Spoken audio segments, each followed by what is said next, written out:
আচ্ছা, জীবনে কখনো কোনো মৃত ব্যক্তিকে গোসল করিয়েছেন? যদি কখনো সুযোগ হয় তাহলে সেই মৃত ব্যক্তিকে গোসল করাবেন। তখন খুব কাছ থেকে দেখবেন মৃত মানুষের দেহটা কতটা অসহায় লাগে, মৃত্যুর পরে মানুষের দেহ কতটা ভয়ের কারণ হয়ে দাঁড়ায়। সুযোগ পেলে রাতে লাশটা পাহারা দেবেন, তখন বুঝতে পারবেন প্রিয় মানুষটার লাশ রাতের বেলায় আপনার কাছে কতটা অদ্ভুত লাগে, কতটা ভয়ের কারণ হয়ে ওঠে, কতটা আতঙ্কের কারণ হয়ে যায়। সুযোগ পেলে মৃত ব্যক্তির শরীরে একটু হাত লাগিয়ে কিছুক্ষণ তার স্পর্শ নেবেন।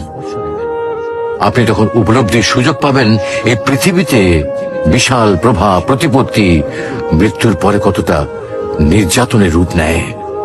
সুযোগ পেলে আপনজনদের লাশ কবরে নামাবেন খুব আগ্রহ নিয়ে। শেষবারের মতো মৃতদেহের মুখটি একবার